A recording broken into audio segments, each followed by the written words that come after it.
Hey everyone, Oli here, and this is my review of The Curse of Fenric, the third story of the 26th season of classic Doctor Who, starring Sylvester McCoy as the 7th Doctor.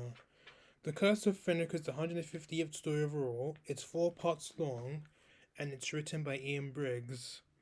And of course, as we all know, The Curse of Fenric is the penultimate story of the classic series, and everything has been built up since the start of the Sylvester McCoy era comes to a head in this story.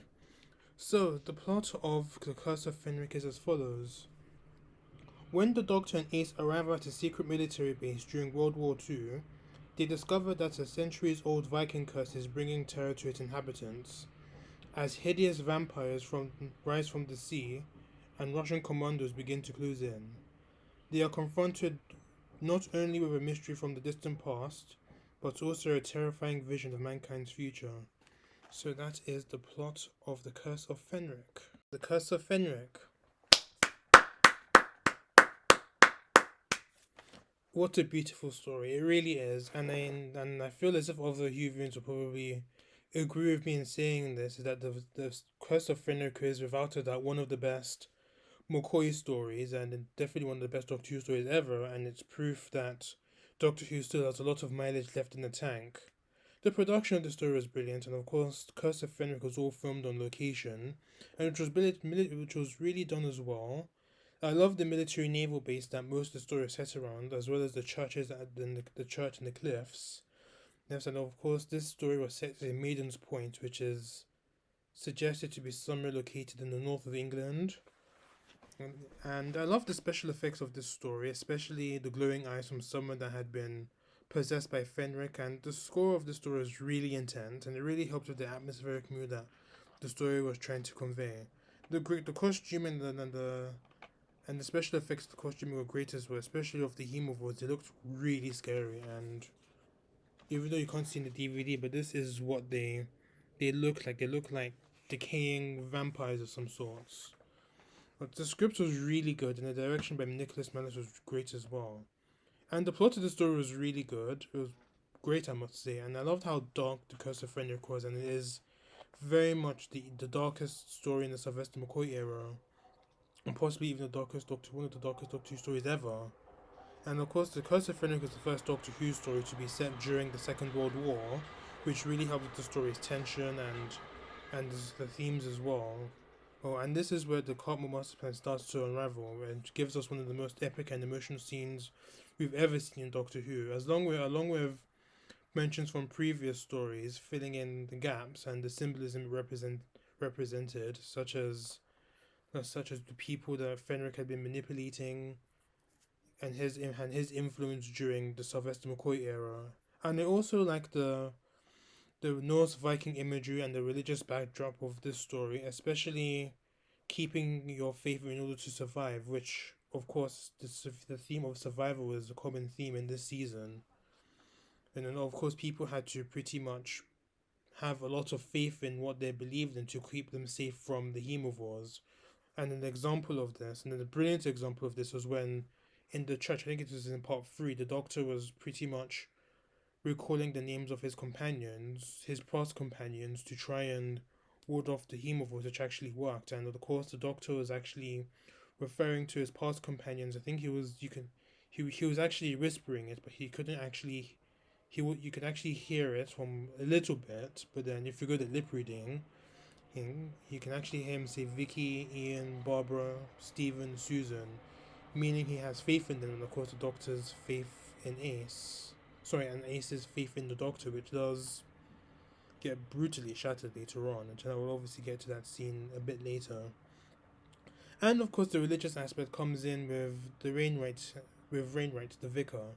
Obviously, he is a man of the cloth, and this story doesn't explicitly mention it, but he was actually starting to lose his religious faith because of the horrific nature of the war, and he was in conflict with himself because he was starting to think he was a bad person for obviously giving faith to people who were pretty much putting their faith in God to keep them safe through the war. But then obviously he was obviously doing it as a form to comfort them, but then he felt he was pretty much lying to himself because his faith was really diminishing, and his faith in the British public in the British army was diminishing as well, because he really did not like the aspect of British soldiers pretty much doing the same as what the Germans were doing to them. They were doing to the innocent Germans.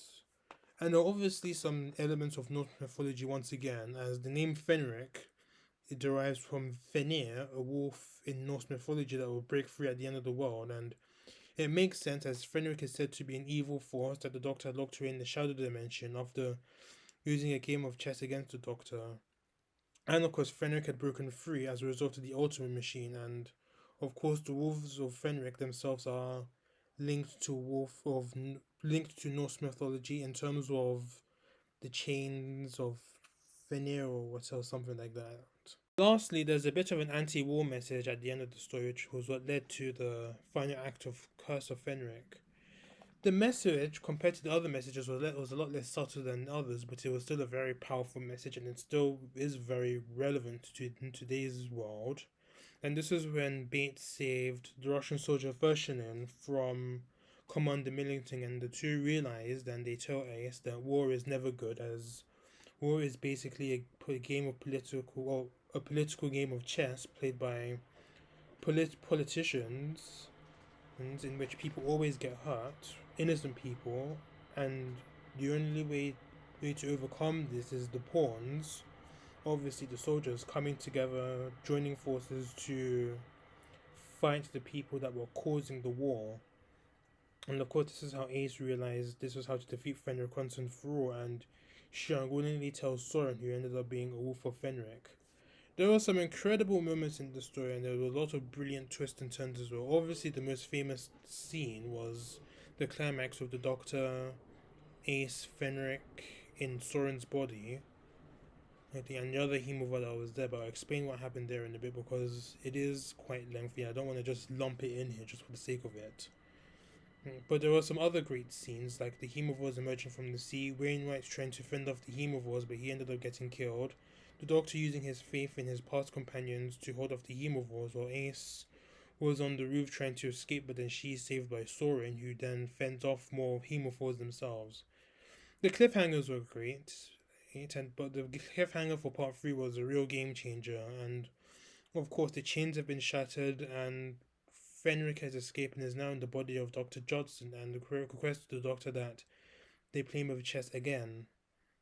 And lastly, I think the ending of the story deserves a special mention, with Ace jumping off the sea cliffs, and goes for a little swim, emerges from the sea and is reborn in a sense, and then walks off of the Doctor after everything that happened in today's adventure and all the past trauma with how she hated her mother and whatnot is pretty much all behind her, so to speak.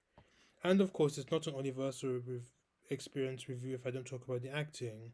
Sylvester McCoy delivers an Oscar-worthy performance, and I'll have to say that The Curse of Fenric is his best performance as the Seventh Doctor. And the Doctor is in his element here. He realized that Fenric's return was on the horizon, and he needed to find a way to stop Fenric once and for all, by any means necessary. And Sylvester McCoy's acting is just as superb, and I love how he's able to portray how darkly maniacal the Seventh Doctor can be, and how far he would go. As Doctor would go as far as verbally tearing down Ace in order to prevent Fenric's curse from getting to her. And I did like how chess was heavily implemented in the story and how it actually fits in with the character of the Seventh Doctor, as we know that the Doctor's manipulation of certain events does make him a chess master, or at least a master manipulator of some sorts, who seemingly knows all before anyone else is, which is a common theme in the Sylvester McCoy era. But at times he fails to let others know, and it does end up biting him in the ass. For example, for example, she was able to help Dr. Judson with the inscription and putting it into the Ultimate Machine, but then the Doctor realized that the Doctor had actually known the whole time, and then he fails to tell Ace, who had actually told Judson what to do already, and had that happened, all hell would have broken loose. And once the Doctor actually tells Wainwright this, Ace comes in behind him and says, "Oh no, I just told him the inscription," and then that's how all hell breaks loose. And it started the process of freeing Fenric. Like, and of course, the scene that led to the Doctor breaking Ace's faith in him. And of course, back to the topic of chess, the game was obviously foreshadowed with the Doctor's showdown with Fenric. Like, and in the past, when the two faced off, with chessboards showing up in Silver Nemesis, it's an AD painful study, and of course, Battlefield with the Doctor literally playing chess with Morgaine. And these stories prove as well that the Doctor is indeed his most dangerous when he holds the cards, and when that happens, all bets are off. Sophie Aldred was great here as well, and I have to say that this is also her best performance as Ace. I love how both her and the Doctor are vital to the plot of the story, and I really like how Ace seems to be figuring out logistical issues by herself in this story, which is a sign that the Doctor's influence is rubbing off on Ace, and the Doctor's influence on Ace does become a factor in the following story. And of course, the scene that pretty much shows that her influence, that she is being influenced by the Doctor, was when she was helping Dr. Judson with the inscription. And Ace is now confronted with another aspect of her troubled home life, and which is the closest she's ever come to this point in her travels. But she doesn't really find out about it until Fenric actually tells her. So Ace, she meets a young woman in the military, in the naval base, called Kathleen Dudman and her baby Audrey. But then Ace is stunned to when she finds out that the baby's name was Audrey because Audrey is her mother's name. But Ace doesn't let that deter her from befriending Kathleen, who learns that her partner was killed during the war. But with the threat of Fenric looming closer, Ace was able to get Kathleen and baby Audrey to safety and tells her to drive to her grandmother's house in Streatham. Though I don't know why Ace would tell Kathleen and her to go all the way to Streatham in South London, which I'm pretty sure it was caught up in the Second World War with the Blitz and everything. Maybe it was a bit of recovery. It was a bit of a recovery, but still, it was a bit weird for them going there. And Fenric tells her that the baby was indeed the same Audrey that Ace had hated, which confuses Ace even further because she pretty much created her own future. And all seems lost for her when it's revealed that the Doctor knew about Ace the entire time they were together. And I like the symbolism of Ace at the end when she jumps off the cliffs, goes for a bit of a swim, and emerges from the water.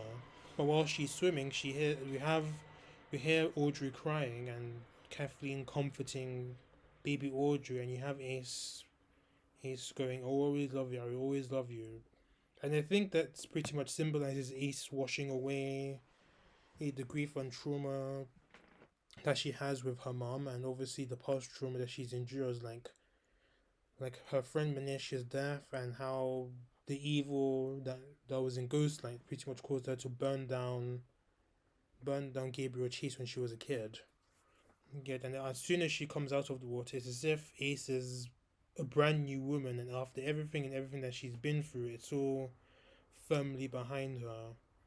And Ace's growing up is foreshadowed in part 3 when she tells the Doctor that she's no longer a little girl.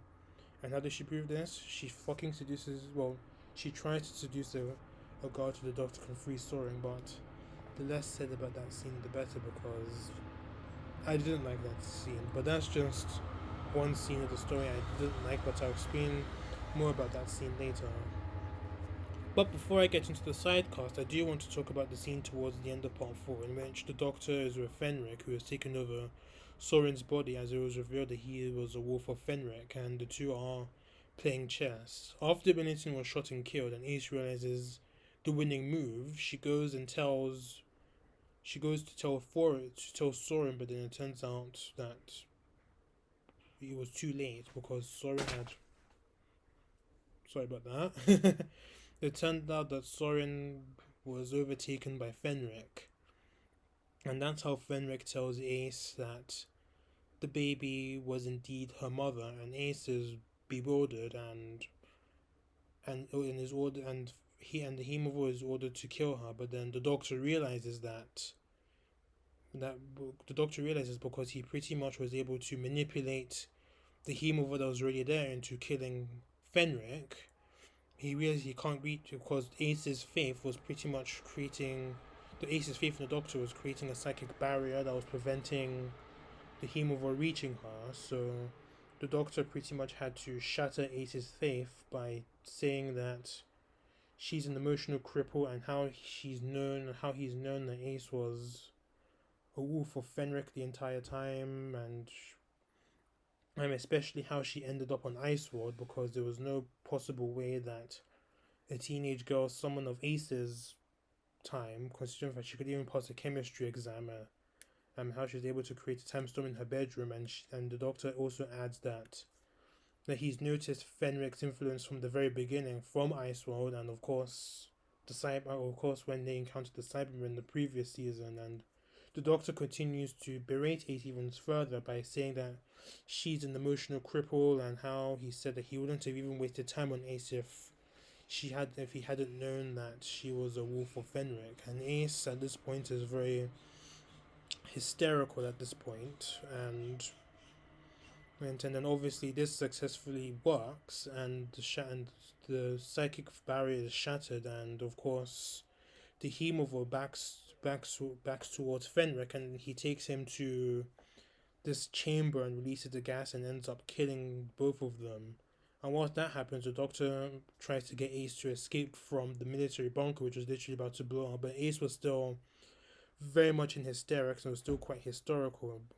But the two end up getting out of the bunker, and then Ace is still pretty much lamenting to the Doctor that he was quite nasty towards her. But then the Doctor does tell Ace that he never meant any word that he said to her, and this is all to try and save Ace from Fenric, and this is the only way to do so, because her faith in him was pretty much preventing the Hemovore from reaching her. And then obviously after that the Doctor and Ace head to the cliffs, and that's how Ace was lamenting to the Doctor how she still very much hates her mother, but then she saved her mother as a baby, and was still very much in hysterics, and that's how Ace jumps into the water and swims, and that's how the story ends. And I have to admit that was a very powerful scene. That scene, and of course the scene with the Doctor, Ace, and Fenrir, because it really shows how far the Doctor would go to save the day, even by shattering the faith in the one that trusts him the most. And for Ace, it's quite powerful as well, because it's kind of like how a parent pretty much openly saying that they don't love their child anymore, and that just pretty much shatters Ace completely, because Ace pretty much saw the Doctor as a father figure, and obviously called the Doctor Professor, because that was her way of showing her affection towards him, and obviously with that shattered, Ace was just very much alone at that point. But then she is assured that the Doctor didn't mean any of that, and she does get better. But I do think that were things better, could have been, but then I don't think it could have been better after season 20 if the show did come back in season 27, because I think that would have been covered, but I'll explain more on that later. Of course, with that aspect of Ace being broken by the Doctor's words, and I think Sophie Aldred captures that beautifully. I loved how she was able to capture like how heartbroken Ace was, and you could even though I'm gonna probably quote The Simpsons on this, like you can literally you can literally pinpoint the exact point where her heart literally just shatters completely when she just falls into the ground, and every word the Doctor was saying, and Sylvester McCoy really beautifully captures how cold the Doctor is with that scene. He really captures it, and it's as if every single word that the Doctor is saying is literally like a stab at Ace's back. Like you can literally just see like the verbal daggers, like literally just piercing Ace's back, and it's a really beautiful scene. And for not beautiful as in, oh, this is pretty, like a beautifully acted scene, so to speak. Now on to the side cast, and I must say that this is the strongest side cast that I've actually seen in the Sylvester McCoy era, because they all contributed to the story, and they all aided in the story being brilliant. So first off, we have Dr. Judson. He was a mathematician working on the Ultimate machine, which was used to decipher German messages. So, of course, Dr. Judson was a paraplegic and was very close friends with Millington, but that friendship fell apart long before the events of the story. And of course, Judson was obsessed with the local carvings located near the carvings located in the local church, right? And was quite intrigued in the Viking myths as well. He used the auto machine to actually translate the carvings, which turned out to be what released Fenric, and Fenric possessed his body and which allowed him to walk again. But his body was too weak to sustain a mental challenge, and his body was later abandoned. I like Dr. Judson, and Judson was actually based on Alan Turing, the maker of the Enigma machine, which was also used to decipher German messages. And of course, Turing was a gay man, and I guess the writers couldn't make Judson gay, so they had to pretty much make Judson a paraplegic and replace Turing's angst about not being able to express his sexuality with Dr. Judson being frustrated being in a wheelchair. And of course, we have Commander Millington. He was a commander of the Royal Navy base at Maiden's Point, and Millington was obsessed with winning the war at any cost and went as far as having his office decorated with Nazi paraphernalia, with the Nazi sign hanging at the back of the office with a picture of Hitler and his on his desk. Yes, so this is of course you can try and get into the mindset of the Nazis. And of course, as his old friend Judson became obsessed with the local church carvings, Millington was driven in winning the war and went as far as allying himself with Fenric to spread the nerve gas across the world and accused Bates of being a traitor when he aided the Doctor and the Russian troops. And of course, he was killed by Vershinin. I think Millington was a great character, and I liked how he was a direct contrast of Judson. And of course, you have Reverend Wainwright. He was the local reverend at Maiden's Point. He wasn't too bothered about the Germans attacking the British because he didn't like how the English were attacking German innocents. But I think that was a bit muddled there. But then because Wainwright was actually conflicted with his lack of faith due to the horrific nature of the war and felt as if he was leading the people that were attending his church with false hope. And that is something that really upset him. And after finding out that his faith was enough to protect him from the hemovores, he actually uses this and actually works for a bit, but then Jean and Phyllis, the two teenage evacuees from London, pretty much taunt him about it, and it breaks the psychic barrier and he ends up getting killed.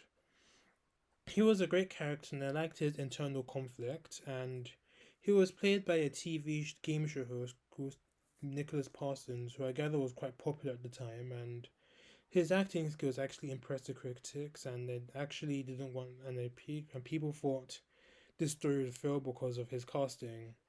And the novelization of this story actually made him a younger man, but I do prefer him being older because it helps with the internal struggle that the Reverend had. And one thing I recently discovered that the two names that were considered to play the Reverend was Christopher Eccleston, who played the Ninth Doctor, and Peter Capaldi, who played the 12th Doctor. Then we have Kathleen Dodman. She was the radio operator at the naval base, and she had to bring her baby daughter Audrey because no one was able to watch her. And because of this, Billington fired her. But she became friends with Ace when she protected her, despite Ace being quite oblivious as to who they were. She hid her chess set when the troops were confiscating chess sets, but she was able to escape from the base thanks to Ace, and her and Audrey fled to Streatham in South London. I liked Kathleen, and it seemed as if she was going to be Ace's special friend of the week in the story, but it was revealed that Kathleen was indeed Ace's grandmother, and baby Audrey was Ace's mother. And I liked how they both served and aided in Ace's character development in terms of Ace coming to terms with who she is and facing the hatred that Ace had for her mother.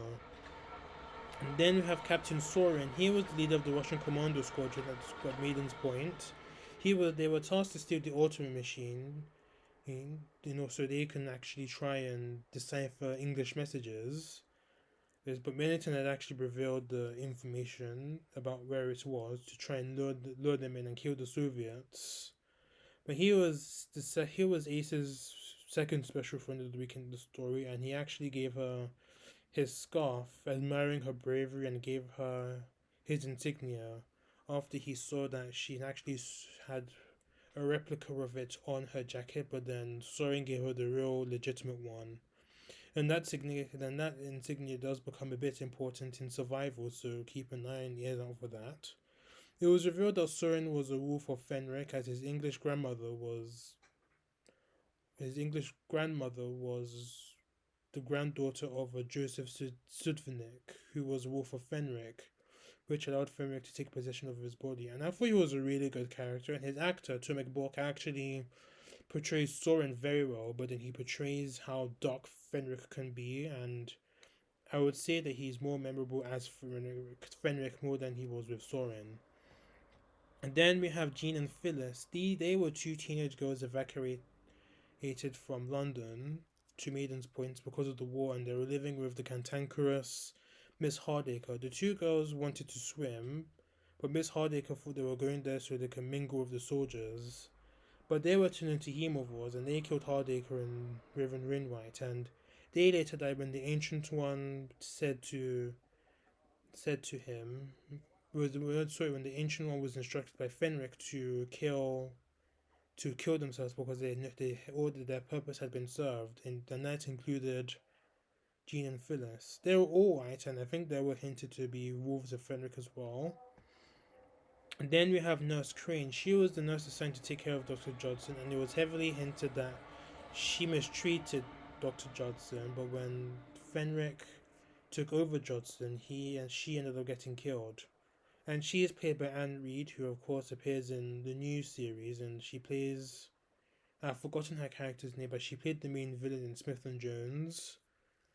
I'm sure I definitely remember by the time I get back to that story, or probably when I'm editing this review as well. But yeah, and we also have Bates. He was an officer serving under Millington, and he overheard Fenric telling Millington that he would use the nerve gas to poison the earth. And he saved Vershinin from getting killed by Millington, and the two decided to join forces and fight together against Fenric, which gave Ace the idea of pawns from each side coming together, which was the final solution. And Vershinin, he was the second in command of the Russians in Maiden's Point. He got shot by Millington but was saved by Bates, and the two joined forces together. He was played by Marek Anton, and he portrayed the Destroyer who appeared earlier in the season in Battlefield. And we have the Ancient One, the last of the original hemovores. It controlled them, which were used to attack the soldiers and anyone nearby. And as Fenric wanted to poison the world, which was what created the hemovores, the Doctor convinced it to betray Fenric by saying that Fenric wasn't able to return to its own time. They both died when they took Fenric and Soren's body to a chamber and released the poison that killed them both. And the villains of the story. First off, we have the hemovores, and they were a possible future of what the human race would have looked like in the future. And if one was turned into a hemovore, they would have pale skin with sharp claws and black lips, kind of like vampires. But as they aged, their skin became more blue and more quite slimy, and their mouths became suckers for sucking. They were clearly based on vampires, but then they aren't exactly vampires, as the Doctor had actually said quite a few times in the story. They all died when Fenric requested they all get destroyed when he had no further use for them, and I like the hemovores, they were quite good. They were based on aquatic vampires that appeared in the Swamp Thing. They looked really creepy, and it really helped how scary the story was. And lastly, we have the big bad of the Sylvester McCoy era and the story, Fenric. The unseen sentient evil force, and despite being trapped in the shadow dimension, Fenric was able to move people throughout time and space with the use of time storms, which could influence their destiny without them knowing it themselves, thus giving them the eponymous Curse of Fenric, and they were referred to as the Wolves of Fenric, and if they had actually had that curse, they would inevitably become a host for Fenric. Can people in this story and other stories through my headcanon or confirmed elsewhere that were Wolves of Fenric was Ace, through her mother, the baby Audrey, and Kathleen, her grandmother, Captain Soren, Reverend Rainwright, Commander Millington, Kathleen, which I said before, and of course from other stories, we have Ray from Delta and the Bannerman, although this was actually confirmed in the Big Finish story, but then she was never moved anywhere, and Lady Painfort, which is why I believe she had the fascination with the Doctor and how she was able to travel in the time storm to arrive in 1988. Although this was implied, but it was never confirmed. But if one puts two and two together, it is pretty obvious that that the magic that she conjured herself, that she thought she had conjured, was actually Fenric's doing. So, of course, Fenric encountered the Doctor in the past, and the Doctor was able to defeat Fenric with a game of chess and trapped it in the Shadow Dimension, but Fenric still had the ability to move people around in time if they were a wolf of Fenric. And that included Ace because Fenric wanted to use her to destroy the Doctor, but the Doctor caught on to this when he met Ace in Dragonfire in Ice Worlds. And Fenric was able to possess Jodson, but Jodson got weak and took over Soren's body, and Fenric met its end when the Doctor was able to get Ace to lose her faith in him because it was creating like a psychic barrier between them and the Ancient One, because as the Ancient One was actually manipulated by the Doctor to kill Fenric because Fenric wasn't able to travel back to its own time. And of course, Fenric, I think, was a fantastic villain, a great overarching villain for the entire Sylvester McCoy villain. And I think having Fenric as an overarching villain for this era was a great idea. And I loved how Fenric was a foil for the Seventh Doctor, and how the Seventh Doctor was actually a foil for Fenric, because the Doctor had actually saw through Fenric's plan when he saw Ace and Ice Sword, how he found out that she travelled with a time storm, and then how he pretty much had kept her on board so he can try and meet Fenric and defeat Fenric once and for all. Also, so it's very much that, but the Doctor and Fenric were pretty much the same when it comes to Ace, but Fenric wanted to use Mace as a mere pawn to try and get the Doctor to be killed by Ace, but the Doctor does care for Ace, though at times that it seems that he might not, but then the point of his manipulations that it would go too far because the Doctor would forget what he was doing, and it would start getting a bit out of hand. And then of course Fenric's manipulation is a bit more than the Doctor's, because Fenric can literally control entire destinies of moving people around time. So I think that what makes Fenric more dangerous than the Doctor, even though the Doctor is quite dangerous himself. And of course the faults of the story. I don't think there are many, but there are two faults that I've noticed, but they don't really impact the entire story. The first was Ace trying to seduce the guard, and it came from Ace telling off the Doctor about him not telling her about the ultimate machine. Then Ace decided to offer to distract the guard by telling the Doctor she's not a little girl anymore, and she pretty much decides to do an ankle reveal and tries to seduce the guard by saying I'm faster than the wind or whatever, and the guard pretty much chases after her whilst the Doctor goes to free Soren. If anything, it was cringy at best, but it doesn't really affect the entire story.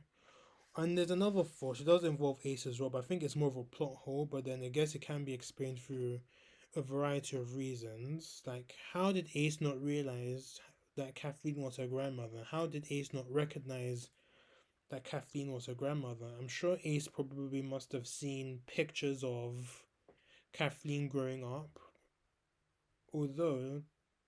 Or Ace might not have realized that she might look a little bit like Kathleen, but it can be explained maybe because Audrey growing up probably had issues with Kathleen herself, or Audrey did not have any pictures of Kathleen or something like that.